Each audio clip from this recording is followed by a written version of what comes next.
ఓం శ్రీ మహాగణాధిపతయే నమః. ఓం శ్రీ షిరిడి సాయినాథాయ నమః. శ్రీ షిరిడి సాయినాథ భాగవతంలో ఈరోజు 14వ అధ్యాయం. రాధాకృష్ణ ఆయిని సాయిబాబా తిట్టి తరమడం, ఆమె అందుకున్న పరోక్ష గురుబోధ. దాసగను మరెందరో షిరిడివాసులు, ఎందరెందరో భక్తులు చూస్తుండగా, కొందరు పొంచి పొంచి చూస్తుండగా జరిగిందొక సంఘటన. రాధాకృష్ణ ఆయి ఆ తెల్లవారుజామున మసీదు ముంగిలి ఊడుస్తోంది. ఎలా? నృత్యం చేస్తూ. ఆమె కడవలతో నీళ్లు తెస్తోంది. ఎలా? నర్తిస్తూ. ఆమె రంగవల్లికలు తీర్చిదిద్దుతుంది. ఎలా? నాట్యం చేస్తూ. ఆమె శరీరం పరకాయ ప్రవేశం చేసింది రాధాదేవిలోనికి. ఆమె కమ్మని కంఠస్వరంతో పాడుతోంది. ఆ మకర సంక్రాంతి నెల చలిలో ఆమె గొంతున షిరిడి అంతా ప్రతిధ్వనిస్తోంది. ఆమె సాయి కూర్చునే శిలపై తన తలపై ముసుగుగా ధరించే తెల్లని వస్త్రం పరిచింది. ఆమె సింహానందిని నృత్యంలా నర్తిస్తోంది. అయితే సింహానందిని నృత్యంతో పాదముద్రలు వేస్తారు బట్టపై. ఈ సరికొత్త నాట్యంలో చేతి ముద్రలు వేస్తుంది నర్తకీమణి, ఇలా పాట పాడుతూ. ఈ పాట మా గురువుగారైన రమణానంద మహర్షి వారి స్వరంలో స్వరపరిచి పాడారు. అలాగే ఈ పాటను నేను ఇప్పుడు పాడుతున్నానండి. శ్యామ సుందరుడు నా సాయి, ఘన మేఘ శ్యాముడు నా సాయి. శ్యామ సుందరుడు నా సాయి, ఘన మేఘ శ్యాముడు నా సాయి. రాధాకృష్ణుడు నా సాయి, పండరినాథుడు నా సాయి. రాధాకృష్ణుడు నా సాయి, పండరినాథుడే నా సాయి. శ్యామ సుందరుడు నా సాయి,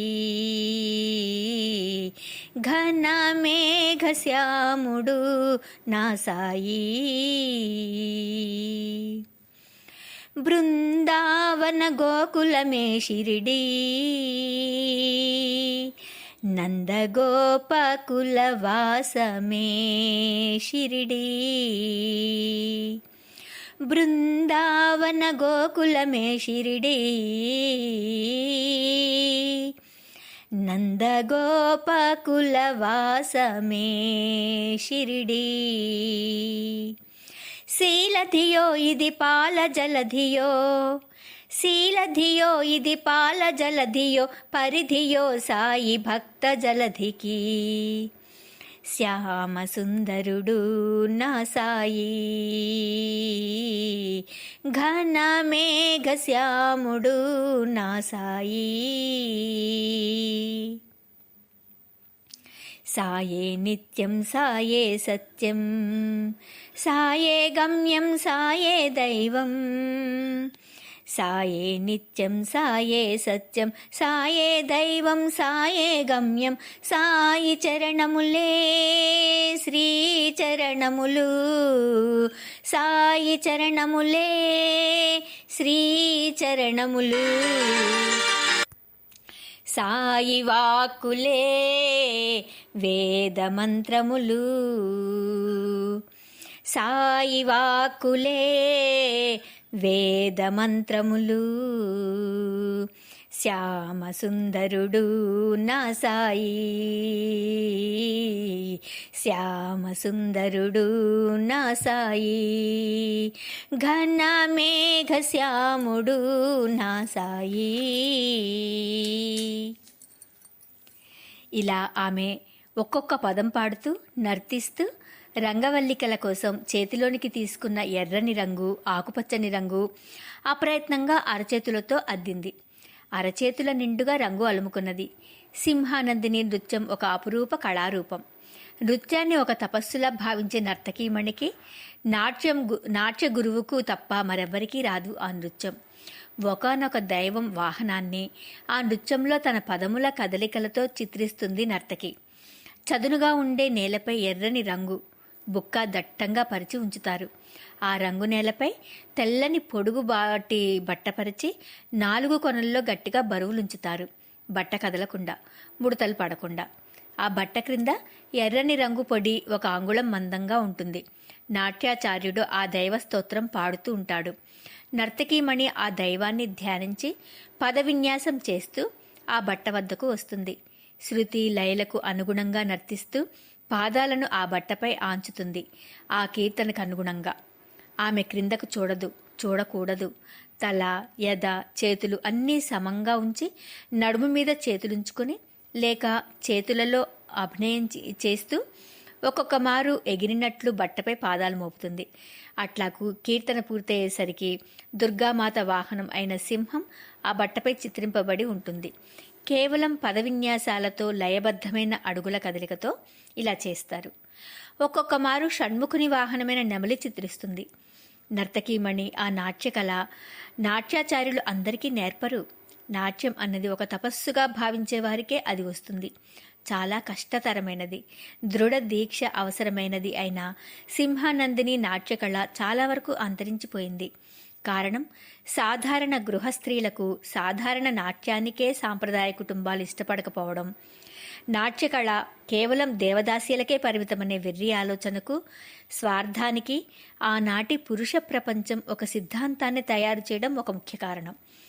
దేవదాసీలలోనూ వారు కేవలం దేవాలయాలకే అంకితమయ్యే యోగినులు లాంటి వారనే భావం మరుగునపడి వారు జమీందార్లు, మహారాజులు, కోటీశ్వరులు అయిన మగవారిని ఆనందింపజేసే ఆట వస్తువులుగా, ఆటబొమ్మలుగా వారిది ఒక కులంగా మారడంతో, ముద్ర వేయడంతో వారికి సాంప్రదాయ నాట్యాలలోని తపస్సులాంటి నాట్యాలు నేర్చుకోక కొన్ని జావళీలు, శృంగార కీర్తనలు, మధుర భక్తి గీతాలు, నాట్యానికి అనువుగా మలచి నేర్పించే గురువులు, నాట్య గురు రూపిణులు తయారయ్యారు. రాధాకృష్ణాయి అన్ని రకాల నాట్యాలను అధ్యయనం చేసింది. ఆ నాట్య శాస్త్ర గ్రంథాలు సంస్కృతంలో ఉన్నవెన్నో అధ్యయనం చేసింది. ఆమెకు ఆమె గురువు. ఆమెలోని ఏక సంధాగ్రాహిత్యమే ఆమె సాధనే ఆమె గురువు. తన ఇంట్లో రంగుపొడి చల్లి తెల్లని బట్టపరిచి బిక్కుబాయి ఒక్కర్తే ప్రేక్షకురాలిగా ఆ నాట్యం చేసేది రాధాకృష్ణాయి. బిక్కు ఇదే నాట్యాన్ని మరికొంత శోధన చేసి కొన్ని మార్పులు చేర్పులు చేస్తే హస్తముద్రలతోనే రాగ తాళ లయబద్ధంగా కీర్తనకు నర్తిస్తూ మన ఇష్టదైవ రూపాన్ని, వాహనాన్ని చేతులతోనే చిత్రించవచ్చు. రాధాకృష్ణుని గోవును నేను చేతులతో చిత్రిస్తాను, చూడు బాగా కుదిరిందో లేదో నీవే చెబుదుగాని అంటూ శ్రీకృష్ణ లీలా తరంగిణిలోని నవమౌక్తిక మాలా శ్లోకాలు అద్భుతంగా రాగయుక్తంగా పాడుతూ తెల్లని బట్టపై హస్తముద్రలతో గోవు పాదాలు, మూపు, చెవులు, కళ్ళు, కొమ్ములు, వీపు మొత్తం గోవు ఆకృతిని తీర్చిదిద్దింది. ఆ గోవైనా సాధారణ గోవు కాదు. శ్రీకృష్ణుని వేణుగానానికి పరవశించిపోతూ అరమోడ్పు కన్నులతో చెవులు రిక్కించి ఉన్నపాటున నిల్చుండిపోయిన గోమాత మూర్తి అది. ఇది మిథిలా నగర ప్రాంతంలోని మధుజని అనే చిత్రకళకు సంబంధించిన చిత్రకళ బిక్కు. ఇది అద్భుతమైనది. దీనినే నేను నాట్యంతో శృతి కలిపి అనుసంధించి చేతి ముద్రలుగా మలిచాను. ఇది శాస్త్రరీత్యా సబబా కాదా? బిక్కుబాయి అద్భుతపడుతూ అన్నది. అక్కా, నీ శక్తి అమోఘం. నీవు చిత్రకారిణిగా చిత్రాలు వేస్తావనే అనుకునేదాన్ని ఇందాక. ఇప్పుడు నీ నాట్య కళలోని క్రొత్త శక్తిని, తపశ్శక్తిని చూశాను అంది ఆనంద భాష్పాలు రాలుస్తూ. చాలు బిక్కు, నీకు నచ్చింది. ఇదే నాకు 10,000 పురస్కారాలు. ఈ మారు నీవు వచ్చేసరికి గోవు ప్రక్కన నిలబడి వ్యత్యస్త పాదార వింద విశ్వవందిత ముకుంద అనే శ్రీకృష్ణ లీలా తరంగిణిలోని శబ్దానికి హస్తముద్రలతో ఆ వ్యత్యస్త పాదార విందుడు విశ్వవందితుడు అయిన ముకుందుని చిత్రించగలిగితే నా సాధనకు పరిపూర్ణత చేకూరినట్లే అన్నది రాధాకృష్ణాయి. మరో 2 నెలల తర్వాత వచ్చిన బిక్కుబాయికి ఆ ముకుందుని రూపాన్ని బట్టపై నర్తిస్తూ ముద్రించి మరీ దర్శింపజేసింది రాధాకృష్ణాయి. అంటే గోవు ముందు కృష్ణుడు పాదం మీద పాదం పెట్టేసి మురళి వాయిస్తూ ఉంటాడు కదండి, ఆ రూపు. అక్క, ఈ కళ నీతోనే అంతరించిపోకుండా ఎవరికైనా నేర్పరాదు అంది బిక్కు. ఇది అద్భుత ప్రక్రియ. జారిపోయినా మరుగున పడిపోయినా మరెవరు ఇంత సాధన చేసి సాధించలేరక్కా అంది బిక్కుబాయి ఆవేదనగా. అని నేను ఆలోచించను. క్రొత్త పద్ధతి ఏదైనా ఎవరైనా ఎప్పుడైనా ఆవిష్కరించగోరుతారు. అది శాస్త్రంతో సమన్వయపరచగలిగితే అదే ఒక నూతన ప్రక్రియగా కళారూపంగా భావిస్తుంది సుమా అన్నది రాధాకృష్ణ ఆయి. మధుబని చిత్రకళ మధుర నాట్యంలో రూపొందిద్దుకున్నది ఇలా. ఈ మధుబని గురించి చాలా మందికి తెలియదు. మరుగున పడిపోతున్న చిత్రకళ అది. ఇంకా నయం, ప్రదర్శించరాదు అన్నావు కాదు, విధవను, అందునా తరుణ విధవను. నేను ఇప్పటికే అహంకారిని, విప్లవకారిణిని అనే బిరుదులు ఇచ్చి ఉన్నారెందరో. సాయం సంధ్య వార్చటం కూడా మాని వేశ్యవాటికకు పరుగులు తీసే పెద్ద మనుషులు నేను నాట్యం ఎవరికైనా నేర్పుతున్నానంటే నా ఇల్లు పగలగొట్టి నన్ను సజీవ సమాధి చేసేయరు. తమ అమ్మాయిలు నా వలన చెడిపోతారని, తాము దగ్గరకు తీసిన దేవదాసీలు నన్ను గురువుగా భావిస్తారనేను అంటూ పకపకా నవ్వింది రాధాకృష్ణ ఆయి. సరిగ్గా 4 సంవత్సరాల తర్వాత ఈ తెల్లవారుజామున బ్రహ్మముహూర్తంలో కైలాసంలో పార్వతీ పరమేశ్వరుల ముందు, క్షీరసాగరంలోని వైకుంఠంలో లక్ష్మీనారాయణుల ముందు, బ్రహ్మలోకంలో బ్రహ్మ చదువుల కళల తల్లి సరస్వతి ముందు నర్తిస్తున్న అనుభూతితో, బ్రహ్మానందానుభూతితో మైమరచి పరవశించి సమాధి స్థితిలోకి వెళ్లిన యోగినిలా నర్తిస్తున్న ఆమె ఆ పాటకు అనుగుణంగా హస్తముద్రలను సాయిబాబా కూర్చునే శిలపై పరిచిన తెల్లని బట్టపై ముద్రిస్తుంది. మధుబని చిత్రకళకు నాట్యరూప శిల్పశక్తిని సమకూర్చింది. బాబా పాదాలు, వ్రేళ్లు, చేతులు, అభయహస్తం, బాబా ధరించిన కఫ్ని, తలపాగా, బాబా ముఖము, మెరిసే కళ్ళు, ప్రసన్నమైన చిరునవ్వు, ఆయన కూర్చునే శిల, సింహాసనం, ఆయన వెనకాల అణిమాదిభిరావృతం మయూఖే అని లలితా సహస్రనామ స్తోత్రంలోని ప్రప్రథమ ధ్యాన శ్లోకంలోని అర్థంలా. అణిమాద్యష్ట సిద్ధులతో కూడిన ఆరా అంటే తేజోపుంజం సర్వము చిత్రితమైపోయి బాబా ఆ బట్టపై సజీవ చిత్రంలా నిలిచారు. ఆమెకు తన పరిసరాలన్నీ బృందావనంగా, తాను రాధగా, సాయినాథుడు రాధాకృష్ణుడుగా, చుట్టూరా చూస్తున్న వారంతా గోపీ గోపకులుగా కనిపిస్తున్నారు. ఆమె వలయాలుగా తిరుగుతూ నర్తిస్తోంది. ఆమె ప్రక్కన, ఆమె ఊహలో సాయిబాబా కూడా యువకునిలా కాళ్లకు గజ్జలు కట్టుకుని ఆమెతో బాటుగా అద్భుతంగా నర్తిస్తున్నారు. షిరిడి ప్రజలు, భక్తులు అంతా బృందాలుగా నర్తిస్తున్నారు. గోవులు, లేగదుడలు, గోధూళి ఒకటేమిటి, అంతా బృందావనం, అంతా ఆనందధామం. ఉచ్చస్వరంతో భజనలాగా నృత్యం చేస్తూ, కోలాటం వేస్తూ రాధా కృష్ణ సాయి కృష్ణ, సుందర కృష్ణ సాయి కృష్ణ, రాధా కృష్ణ ఆనంద కృష్ణ, సాయి కృష్ణ రాధా కృష్ణ, కృష్ణ కృష్ణ కృష్ణ కృష్ణ రాధా కృష్ణ. ఆమెకి లౌకిక ప్రపంచమే తెలియని స్థితి అది.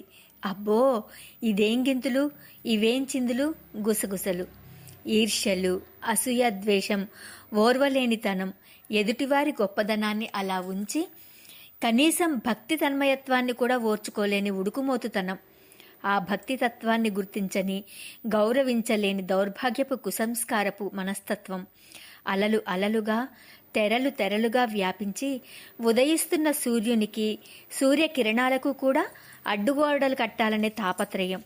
సాయి నిత్య జాగరూకులు. సాయికి తెలియనిదేమీ లేదు, సాయి అర్థం చేసుకోలేనిది ఏమీ లేదు.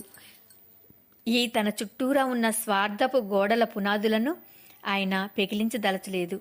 తనలో ఆత్మార్పణంగా కలిసిపోతున్న ఒకానొక స్త్రీమూర్తికి అఖండ మోక్షాన్ని ప్రసాదింపదలచారు. అందరూ ఊహించే విధంగా ఆప్యాయతతో కాదు, ఆమెకు శారీరక మానసిక బంధాలు తెగిపోయే విధంగా శిక్షణ నీయదలిచారు. ఇది ఎవరికీ తెలియదా తెల్లవారుజామున. మెల్లగా మసీదు మెట్లు దిగివస్తున్నారు సాయి. ఆమె నర్తిస్తోంది. ఆమె వేసిన రంగవల్లికలు ఆమె పాదముద్రలతోనే చెరిగిపోయి రంగు ముగ్గు కలిసి భీభత్సంగా అలికివేసినట్లుంది.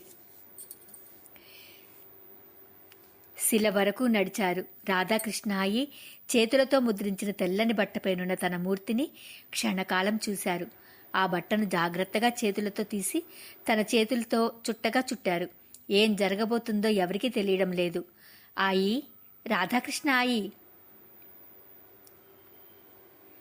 ఆయి, రాధాకృష్ణాయి అది భూన భోనాంతరాళాలు ప్రతిధ్వనించే పెనుగర్జన. సమాధి స్థితిలోకి వెళ్లి లంబికాయోగం సాధించిన సాధకుడు యుగాల తరబడి తనపై పుట్టలు చెట్లు మొలిచినా తెలియని ఒకానొక చైతన్య రాహిత్య స్థితిలో ఉండగా ఏ అమాయకురాలో అమాయకు బాలుడో లేక సాక్షాత్తు దైవమో సాక్షాత్కరించి ఆ పుట్ట తొలగించి ఆ సాధకుని పేరు పెట్టి పిలిచినట్లుగా దిగంతాల కావతల నుండి వినిపించింది ఆ గర్జన. రాధాకృష్ణ ఆయి మరల గర్జన. అప్పుడామె ఇహలోకంలోనికి వచ్చింది. ఎదురుగా సాయి, తన శరీరము తెల్లని వస్త్రాల నిండుగా వసంతోత్సవం హోళీ పండుగ నాటి వలె వెదజల్లబడి ఉన్న రంగు మరకలు రంగవల్లికలు అల్లుకుపోయి చుట్టూరా మోగి ఉన్న జనం. సాయి చేతులలో తెల్లబట్టపై సాయి చిత్రపటం లాంటి రంగు చిత్రం ఒక్కొక్కటిగా బూజరగా కనిపించసాగాయి. జనంలో చాలామంది అనుకున్నారు. వారికొక సంఘటన గుర్తుకొచ్చింది. బాబా కొన్ని నెలలు స్నానం చేయకుండా ఉండిపోయేవారు. అలాంటప్పుడు కఫ్నీ మాసి చిరుగులు పడి నానా అసహ్యంగా ఉండేది.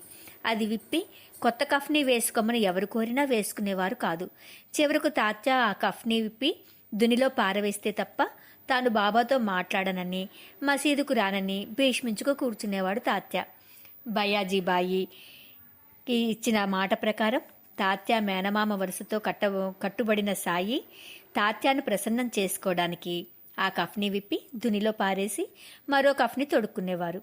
ఒక్కొక్క మారు కొన్ని కఫ్నీలు ఎందరో తన కోసం తెచ్చినవి తలా ఒకటి దానం చేసేవారు బాబా. మహల్సాపతికి కూడా ఒక కఫ్ని ఇచ్చారు. నీ చివరి గడియలలో ధరించు దీనిని, మిగతా వేళల్లో ఎప్పుడు వేసుకోవద్దని చెప్పారు బాబా. మహల్సాపతి ఆ కఫ్ని అతి జాగ్రత్తగా పెన్నిదిలా దాచుకున్నాడు ఒక పెట్టెలో, తన మడి పట్టుబట్టల్లో చుట్టి. మరి ఈరోజు చూశాం కదండి, రాధాకృష్ణ ఈ తన్మయత్వంతో చక్కగా బాబా చిత్రాన్ని గీసి తనని తాను మర్చిపోయి నర్తిస్తూ గానం చేస్తూ అలా మైమరిచిపోయి ఉన్నది. ఇక బాబావారి గర్జనతో తను బయటకి యువతలకి రాలేక వచ్చింది. మరి రేపు ఏం జరుగుద్దో చూద్దామండి. ఓం నమ శివాయ. ఓం శ్రీ షిరిడి సాయినాథాయ నమః.